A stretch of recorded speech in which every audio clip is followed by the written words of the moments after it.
Welcome to the Deep Dive. Today we're talking about something I think we've all looked at on our cameras at some point. Definitely. You know those creative shooting modes? Right. With the little icons, like the mountains and the faces and Yeah. the flowers, all those. Yeah, no, for sure. They always seem so simple. Like, oh, I'm taking a picture of a mountain, I'll use mountain mode. Right. But are they actually as simple as they seem? It's interesting, right? Because they try to make those decisions really easy Yeah. for you, but there's like a lot that goes on behind the scenes in the camera Right, to exactly. make those decisions for you. It kind of feels like when you start to learn more about photography, Yeah. those are the things that they tell you Yeah. not to mess with. Like, just Right. go full manual, figure it all out. Yeah, exactly. But then, I know, I was always like, but wait, but what are they actually doing? Sure. Yeah. And our sources today really dive into that, and it seems like the general consensus is that they're basically just preset configurations for certain scenarios. Uh-huh. Like, the camera's saying, okay, you're pointing me at a mountain, I'm going to assume you want this, this, and this. Right, because it's trying to think for you. Yeah. Which, for someone starting out might be helpful, but Yeah. if you really want to, up your game, Right. you got to go beyond that. Like training wheels, one of the articles even said. Yeah, it is. And the thing is, professionals, they don't even have those modes Oh, because yeah. they know how to do You it. don't need the training wheels anymore. Exactly. So, okay, I think it's time to take the training wheels off. Oh, Let's dive into some of these modes. let's do it. Starting with probably the one that seems the most basic, which is CA mode, Okay. Creative Auto. What is that? So it's sort of like auto mode, but gives you a little bit of control. Okay. Like it will let you change the background blur, which is Oh, also interesting. called depth of field. It's a Right. photography term, but it'll let you decide if you want everything in focus or if you Oh. want that, blurry background Yeah. to make your subject pop.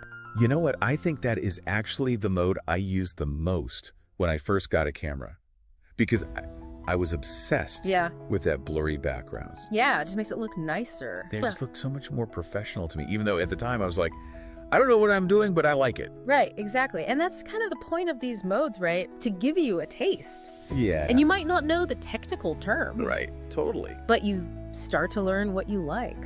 Exactly. Okay, next up then is portrait mode, which I feel like is the one that everyone's probably used at least once. Oh, for sure. What's going on there? It's interesting, right? Because everyone wants to take flattering portraits. Right. And that shallow depth of field, that blur we were just talking about, Yeah. it's like the key ingredient for that because it helps separate your subject from the background and really brings the focus to them. But our source material was saying that can actually sometimes be to the detriment of the photo. It's true. Like sometimes you lose the background. Yeah, you can lose details. Right. Or sometimes it could even blur out too much of the subject. Yeah, you get those weird edges sometimes. Right, yeah. So it's like a trade-off, I guess. Yeah, and that's why understanding when to use it Right. and when not to is important. Okay, good to know. All right, moving on then. Let's talk about landscape mode, because I always think of landscape photos Yeah. as being so vivid, like the greens and the blues really pop. It's true. And this mode, it enhances those, right? Yes, exactly. And the source material was even saying that it's kind of like an Instagram filter. Right, like built in. Yeah, built in, Yeah. exactly. But is that a bad thing? Well, Like, I kind of like that it does that, right. because, I don't know, I feel like it captures, The feeling, yeah. yeah, like more so than if you were just to take a regular photo. I think it depends, right? Like how it's used, because sometimes it can look, Too much. a little fake, a Yeah. little overdone, whereas other times it can really enhance it.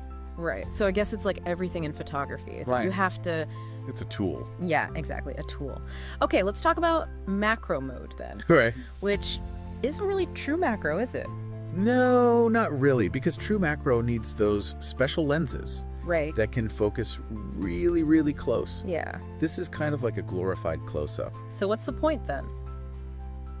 I think it's fun. You can experiment. Yeah. It's just a different way of looking at things. Right, it's like playing with that perspective. Exactly. Exactly. Seeing everyday objects in a new way. Yeah, yeah. Okay, cool. And you can get some cool shots. Right. You might not be getting those tiny details Right. that you would with real macro, Yeah. but Yeah. still fun to play with.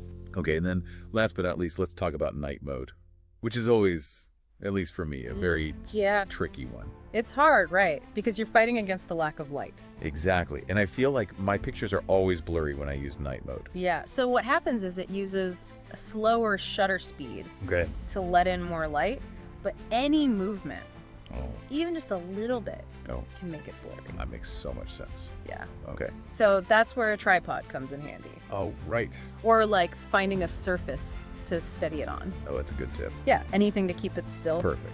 Perfect. But low light's tricky. Yeah, definitely. Lots of factors going on.